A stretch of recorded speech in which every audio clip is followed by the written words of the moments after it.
Rain slicked streets, a shelter notice screaming closure in days. Sloane clutched her sketchbook, her only map, while Malik whispered, "Then we build our own doors." Neither of them knew their fight for dignity was about to set the whole city alight. Rain clung to Sloane's sweater like a hand that wouldn't let go. She stood beneath the Magnolia Diner awning while the dinner rush burned hot behind the glass. Steam on the pass, ticket bells, Malik's silhouette moving through it all with that calm, tidal rhythm that had started to change the way her heart kept time. Her sketchbook was pressed to her ribs. The paper inside was warping from weeks of damp. Rain, dishwater, tears. It didn't matter which anymore. She traced the taped spine with her thumb and told herself not to cry before the good thing even started. Hey. Malik shouldered the door with his hip, half out of breath, fully present. The red apron was knotted at his back.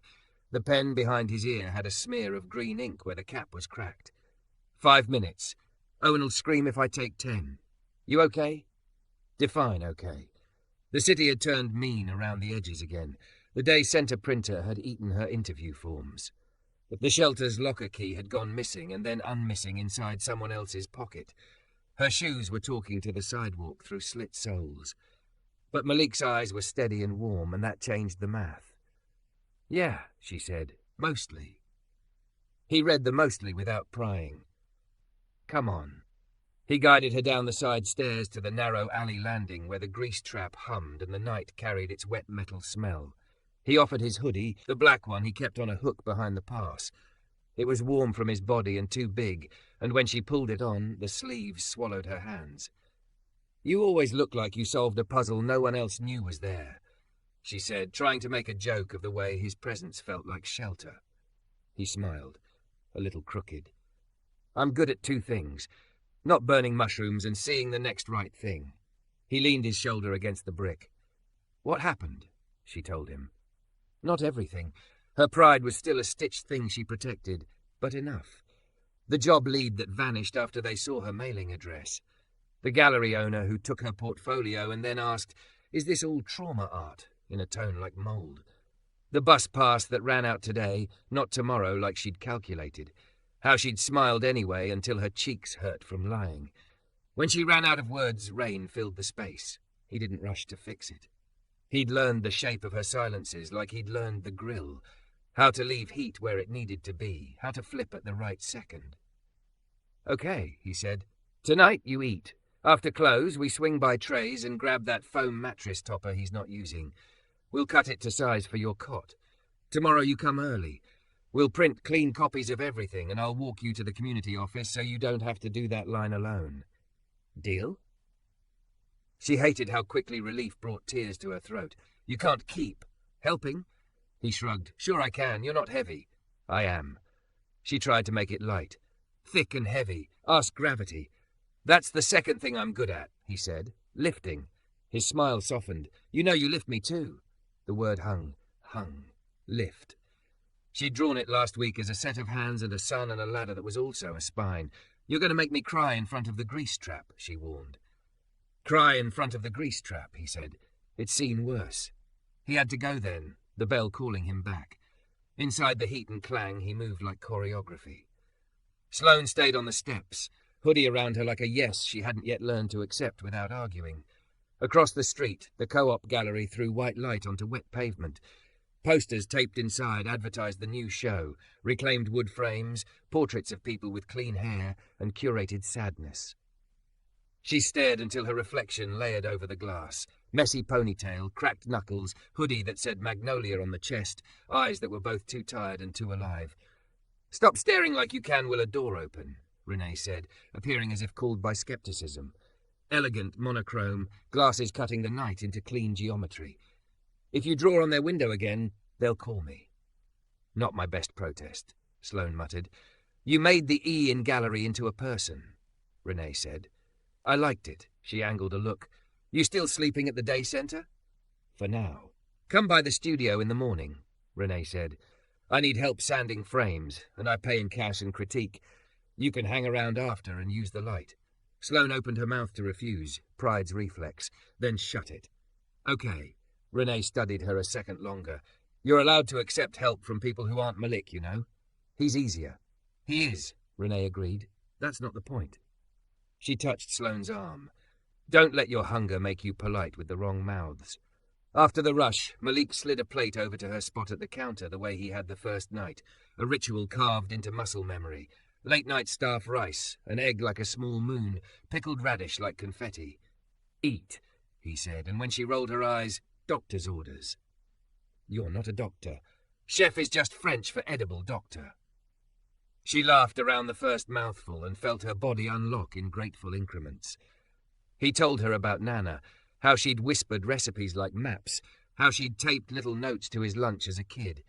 Trust your nose, baby.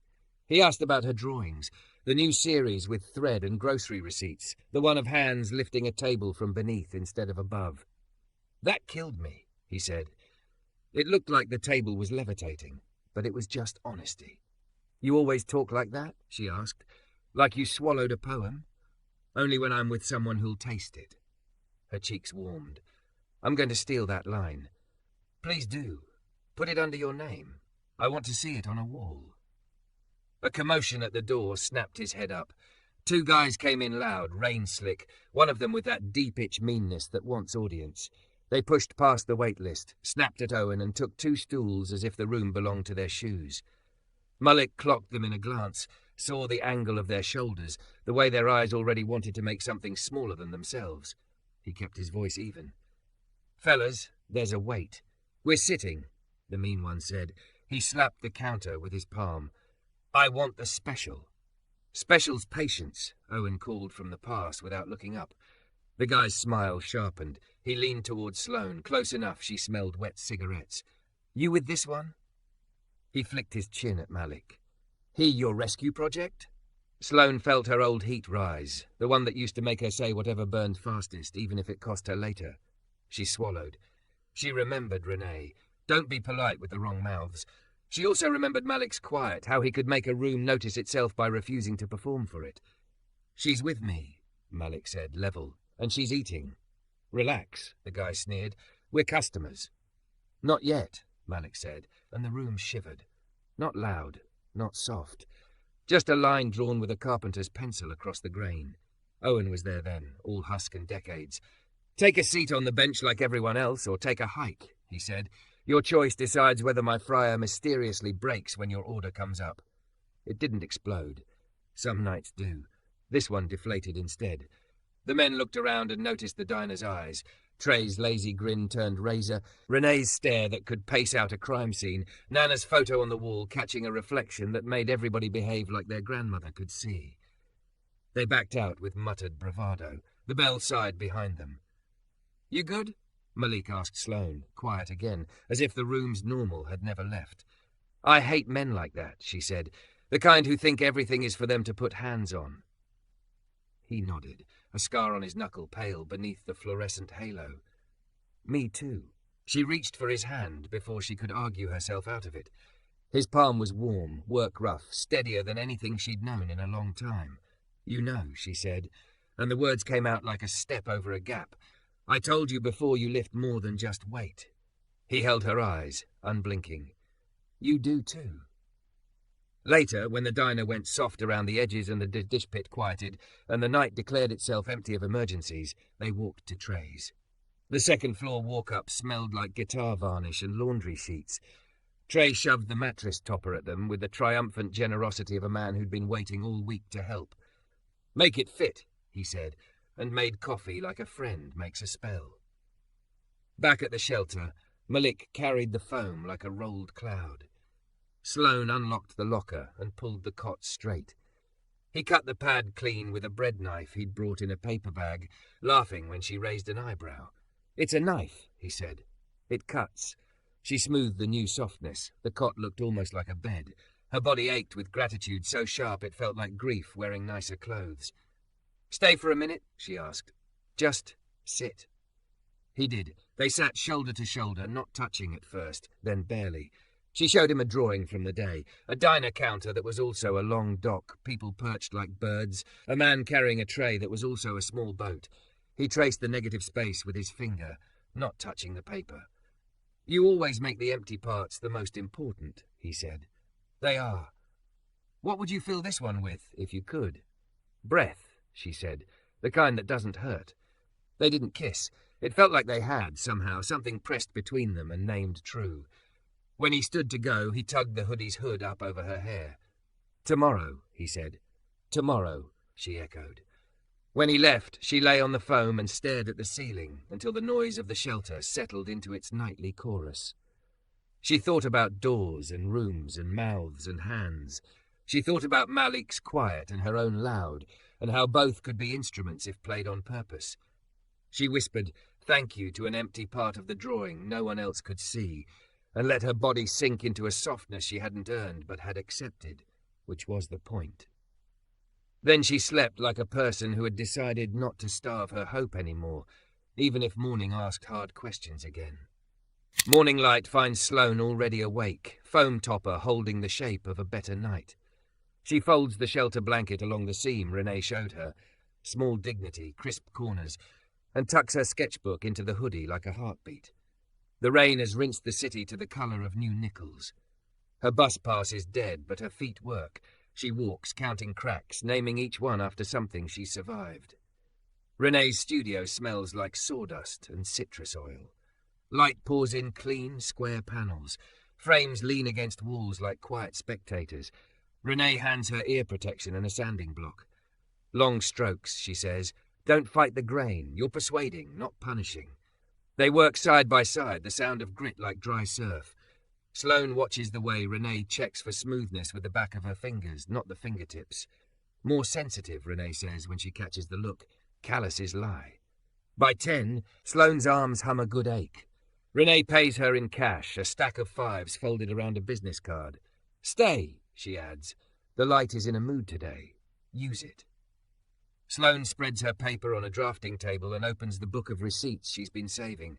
Ticket stubs, crumpled bus transfers, the thin pink carbon copy from a night she doesn't like to remember. She glues a choreography of scraps into a city, stitches lines with yellow thread, then draws over it with a soft pencil. Hands again, always hands, palms up like little harbours.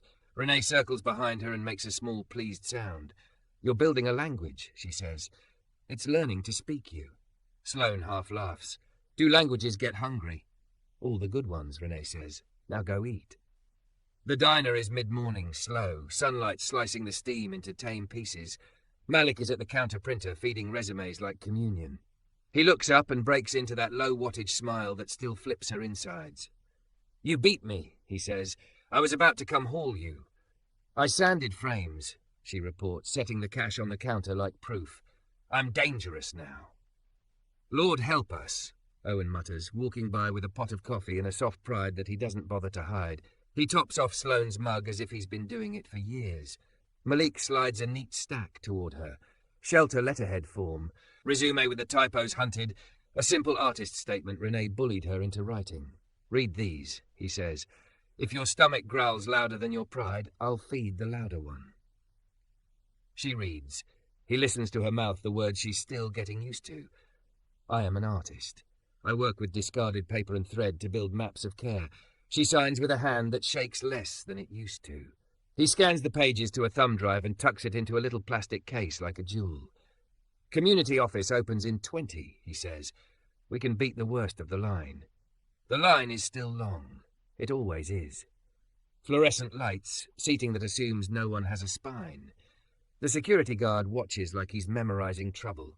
On the far wall, a TV cycles closed-captioned news about layoffs and a mayor who smiles without moving her eyes. Malik sits with his elbows on his knees, hands loose. Breathe like you're carrying something heavy downstairs, he says. Small steps, eyes on the landing. A clerk with a sunflower pin recognizes him. Thompson, she calls, warmth slicing official tone. You got that food handler licensing class lined up? Thursday, he says. You got that grant list for the shelter? She nods toward Sloane. You vouch for her? With my Sunday, he says. Sunflower scans Sloane's documents and doesn't try to make a face about the address. You got 2 interviews today, she says. Custodial overnight at the hospital. Counter at the print shop. They'll see you because I told them to. She leans in. And because your resume reads like someone who shows up. Sloane bites the inside of her cheek. Thank you, she manages. The words feel small and exact. They spill back out into the big air. The day has turned bright, the kind of blue that makes the edges of things sharp. Malik walks her halfway to the hospital, then stops at the corner where he has to turn back to the diner. You don't have to be impressive, he says, just accurate. Accurate how? Like this. He mimics her posture when she draws, the way her head tips when she forgives herself for a line. It's absurd and tender, and she laughs, which unclenches her face, which she suspects is the point. Text me when you're done, he adds, touching 2 fingers to the brim of a hat he isn't wearing. The hospital interview is in a small room that smells like lemon cleaner and old coffee. The supervisor reads the resume without looking at Sloane, then looks and makes a quick adjustment that is not quite apology. Overnights are quiet, she says. You okay with quiet? I know how to be gentle, Sloane says, and when not to be. The supervisor smiles despite herself. That's the whole job. The print shop interview is inside an old brick building with a sign that says, "We make your words look like you meant them." The owner has ink on her knuckles and a tattoo of a paper airplane that disappears under her sleeve. You worked in a diner, she asks, scanning, so you can stand and you can smile at people who don't deserve it. Correct. You thread your own machine? For art, yeah. Same wrist motion as a binding stitch, the owner says, interested. You're hired, trial week, $12 to start, 25 hours. Show me you can set type without crying. We pay Friday. You can take home misprints from the recycle bin, but not the good stuff. Sloane thinks she might actually cry, which would be an on-brand start. Yes, she says, I can do that. She leaves with a start day and a flyer for a zine night she has no idea if she's worthy of. Outside, she texts Malik. Accurate enough? He responds with a string of confetti she can almost hear. By late afternoon, she is back at the studio, the city showing its soft underbelly. Renee has pulled a small, raw wood wall into a corner like a stage without a script. Open mic Friday, she says. But for images. 3 local folks, I want you as the 4th. 3 pieces, no frames. Clip them. Temporary should look like it knows it's staying. Sloane freezes. People will look with their eyes. That's the idea, Renee says, deadpan. And we'll do it at the diner. Built-in audience. Built-in onions if you need to cry. Sloane starts to say no out of old habit and catches herself mid-syllable. Okay, she says instead, and everything in the room shifts a degree toward possible. They plan it like a heist. Owen agrees with a grunt that sounds like approval if you tilt your head. Trey volunteers to string fairy lights. Priya will bully a flyer out of the print shop if the owner won't. Malik nods once, as if someone asked him if he can boil water. I'll make jollof and greens, he says. Food that tastes like a crowd is safe. Sloane spends the evening tearing paper that used to be other people's plans. She glues maps into rooms. She stitches lines that look like the paths people take when they're trying not to be seen.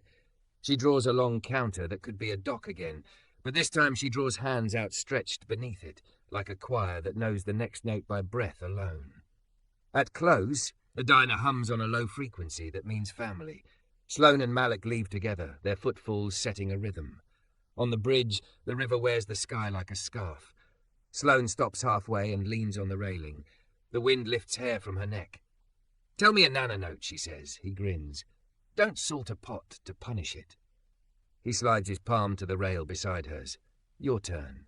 She thinks of the shelter, of the way she's learned to make a bed like an argument for a kinder world. A bed is a sentence, she says. Make it declarative. He looks at her like he might pick her up, not with arms, but with astonishment. You're writing the menu for Friday, he says. I don't care that menus are for food. She shakes her head, laughing. I'll draw it. They walk again.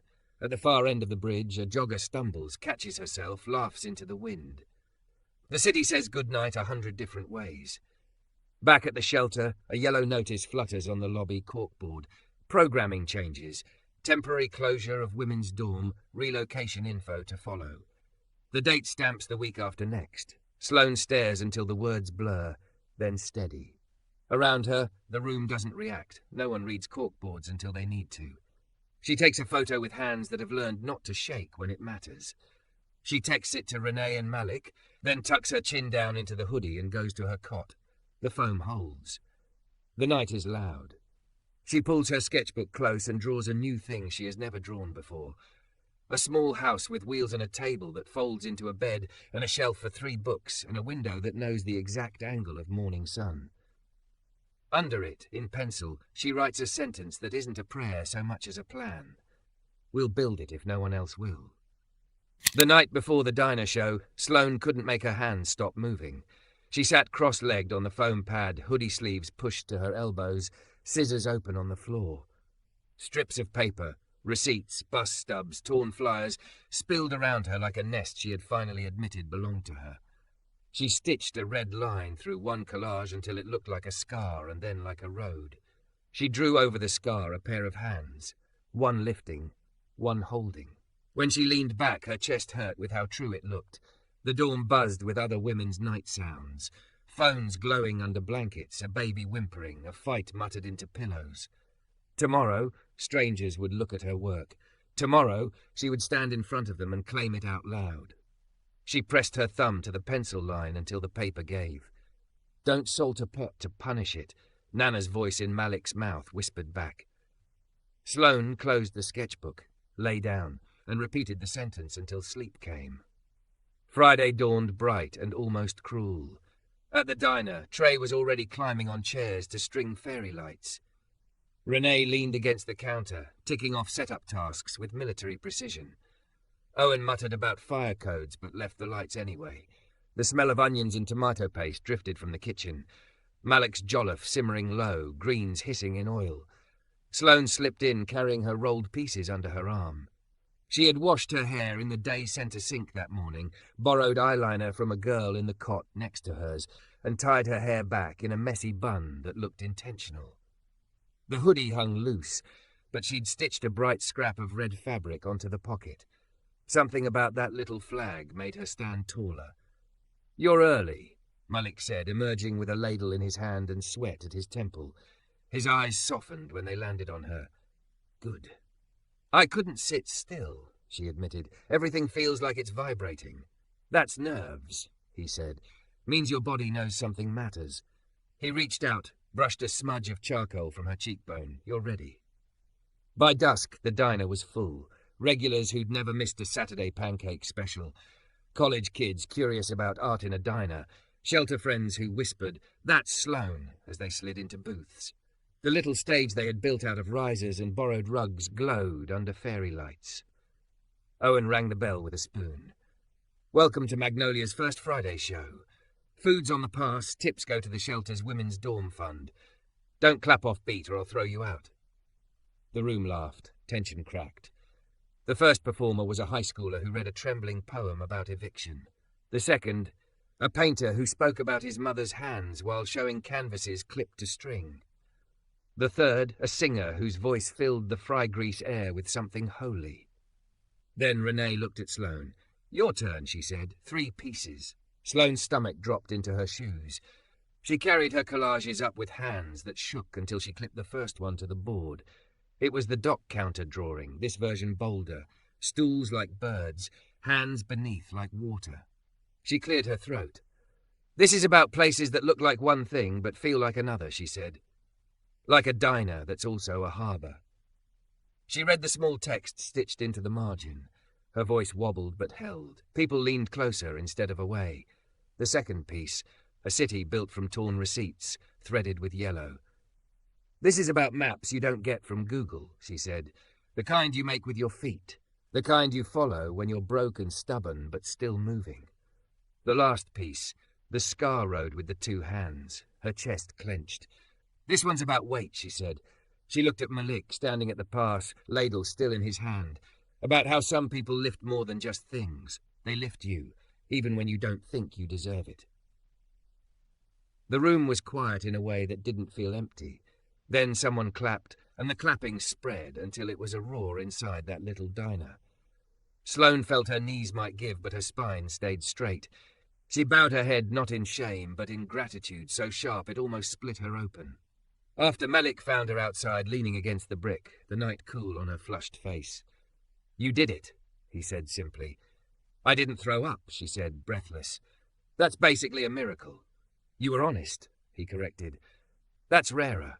She looked at him, at the way his apron still smelled like smoke and garlic, at the scar on his knuckle pale in the streetlight. "You're why I can be." For once, he didn't deflect.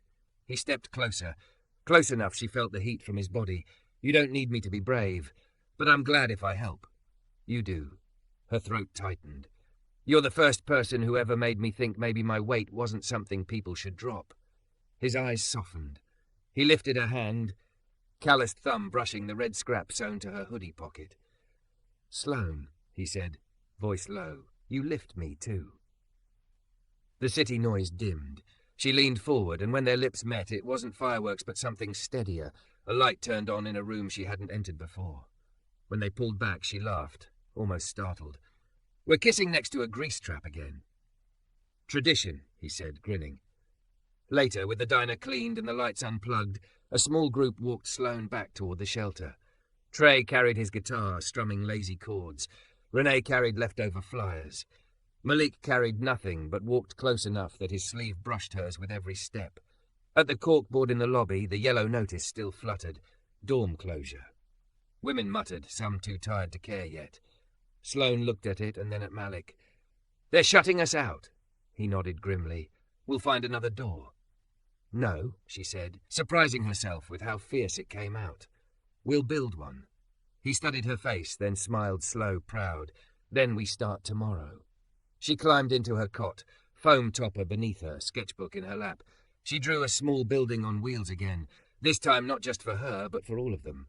Rooms that could move, rooms that could hold. She wrote beneath it, "Harbor Project." Her hands shook less this time. Downstairs, Malik texted her one word before he slept. "Together." Sloane wakes before the alarm the shelter never has. The yellow notice on the corkboard has grown teeth overnight. Rumours say the dorm will close this weekend instead of next. She ties her hoodie, slides the sketchbook under her arm, and walks fast enough that the morning air can't catch her fear. At the diner, Malik is already chopping onions, steam fogging his lashes. He looks up like he's been expecting the exact shape of her face. She shows him the notice on her phone. He curses softly, then sets the knife down like a decision. "Okay," he says, "we stop waiting."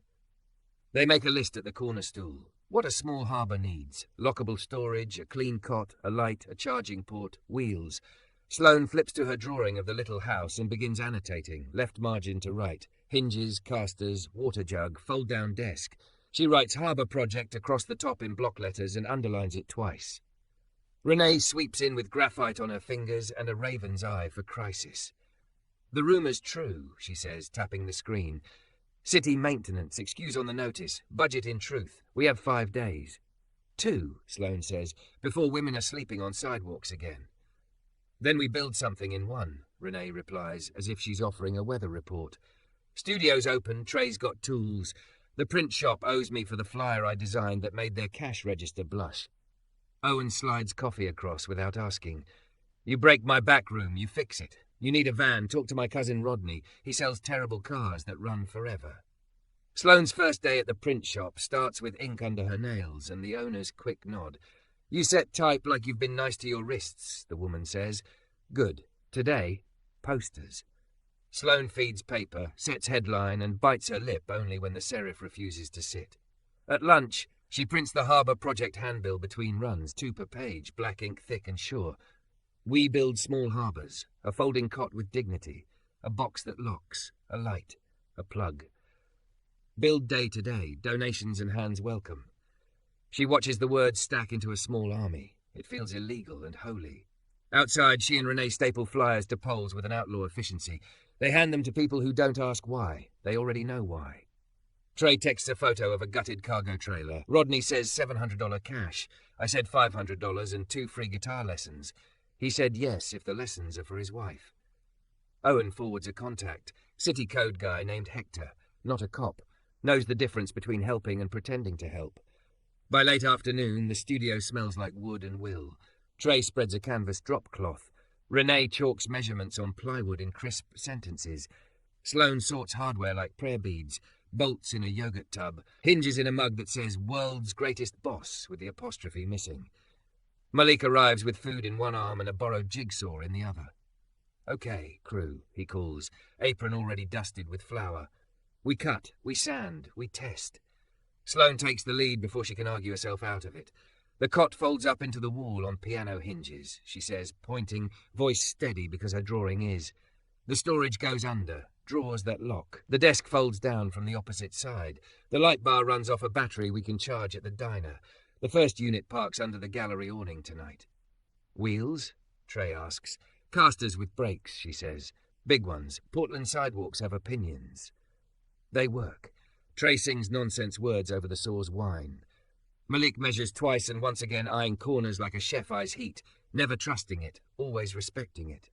Renee's pencil turns to a wand. Sloane moves through the space like she's been waiting her whole life for a room that needed her voice.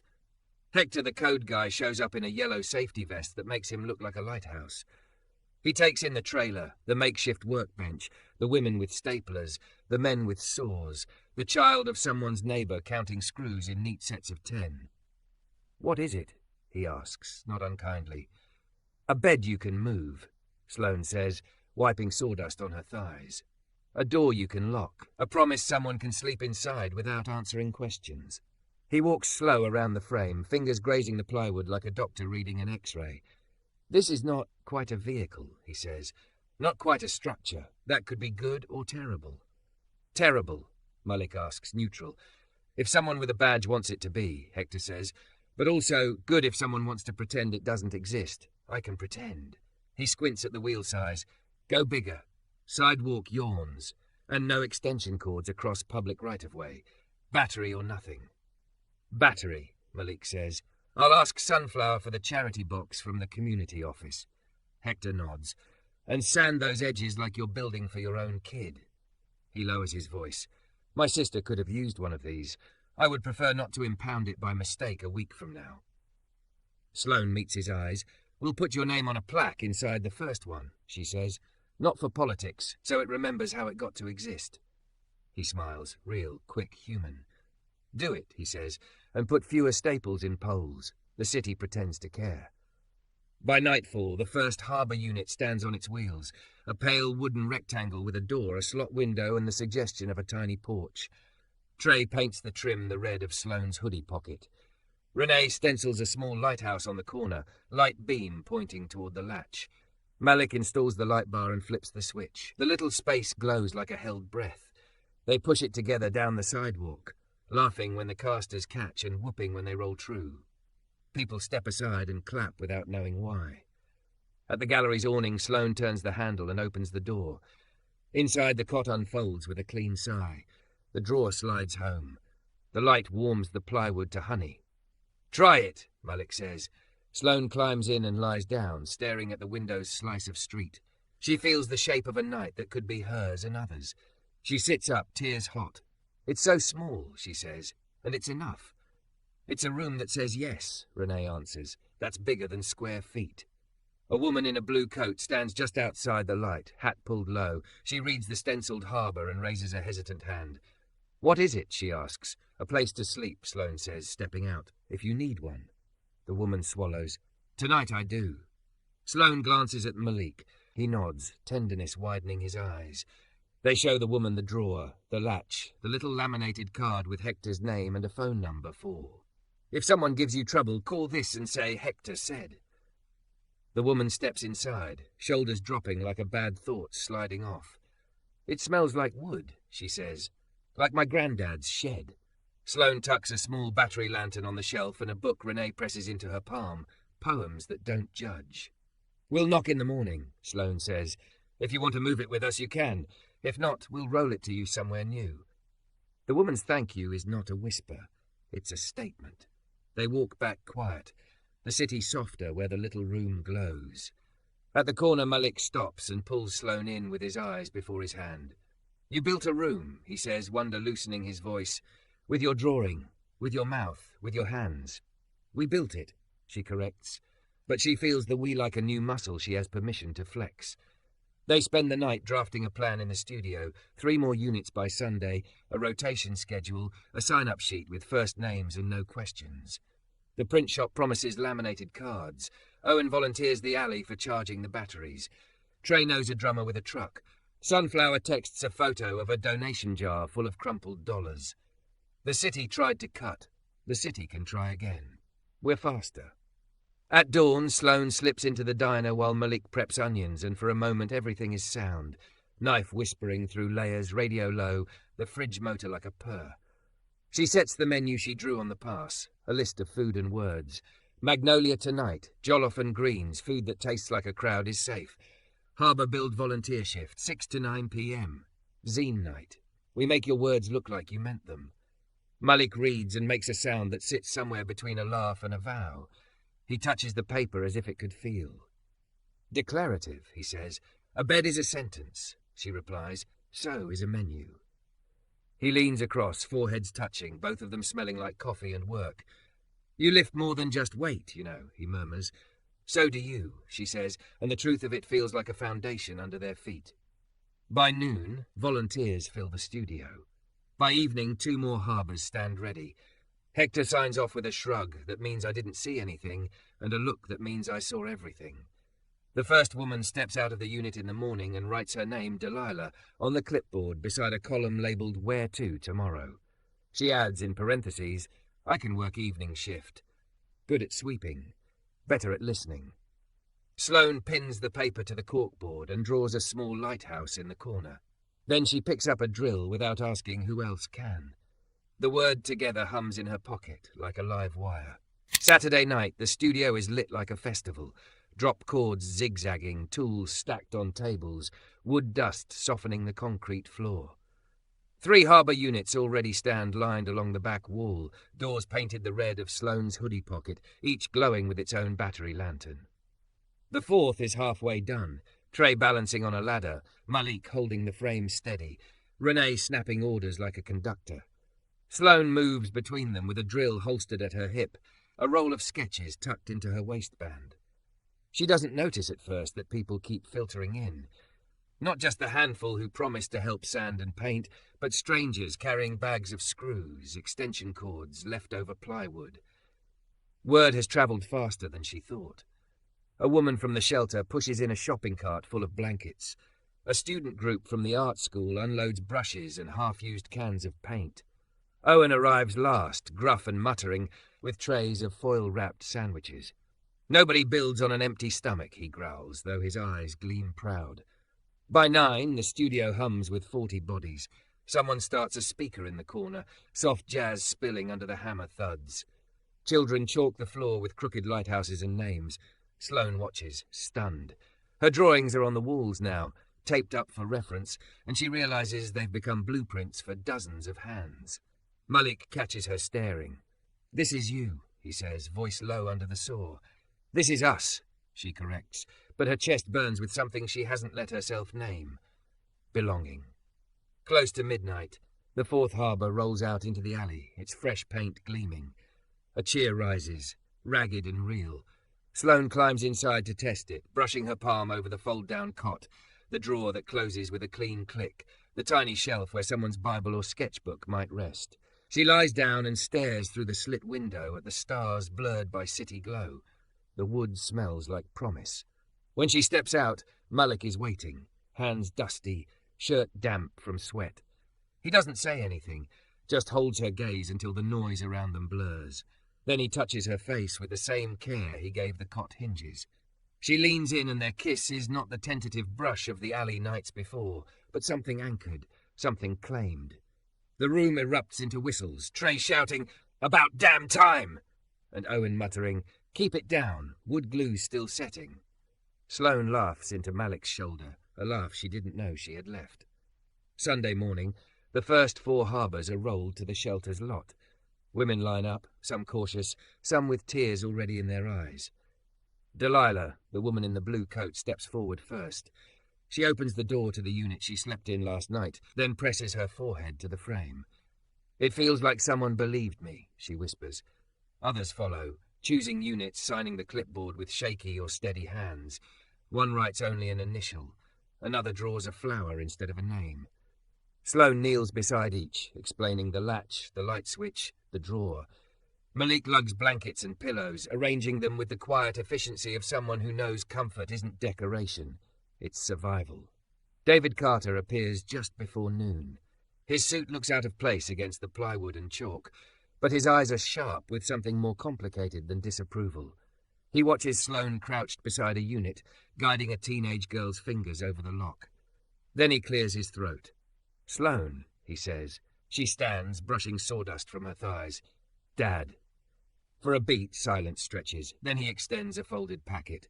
"I've been reviewing municipal grant structures. If you file as a non-profit, these qualify for emergency housing funds. It's not much, but it's legal cover and a start." She blinks, stunned. "You're helping?" "I'm learning," he admits. His gaze flicks to Malik, who stands behind her steady, not defensive. "Your work has forced me to. I was wrong to measure worth by profession alone." Sloane's throat tightens. She takes the packet, fingers brushing his. "Thank you," she says simply. Linda Carter arrives minutes later with a tray of medical kits and a pediatrician's briskness. "If these are to house people, they'll need first aid supplies," she says, setting them in a neat stack. She kisses Sloane's cheek before her daughter can react. For the first time in years, Sloane feels her parents beside her, not above her. That evening, Magnolia Diner transforms again. The harbours parked under the gallery awning glow like lanterns, and people drift between them and the diner's booths, where Malik's food fills plates. Sloane's drawings hang above the counter, edges curling in the steam. A local journalist scribbles notes. Kids chase each other under strings of lights. Renee raises a glass. "To Harbour Project," she says, "built by hands that knew better than to wait for permission." The cheer that follows shakes the walls. Sloane looks at Malik, who's carrying a tray of greens to a table of tired women who look a little less tired tonight. He meets her eyes, and she knows. Tomorrow will bring code battles, funding struggles, skepticism, maybe even sabotage. But tonight, the room is full of yes. She picks up a sketchbook, flips to a blank page and begins to draw. Not a harbour this time, but a street lined with them, light spilling from each window, people gathered between. At the centre, two figures stand side by side, shoulders touching. When Malik returns, wiping his hands on a towel, she turns the book so he can see. "Future," she says. He studies the drawing, then her face. "We'll get there." He slides his calloused hand into hers, their fingers interlocking like the beams of the harbours they built. And for the first time, Sloane believes the word she's been writing all along, even when she didn't trust it. Together.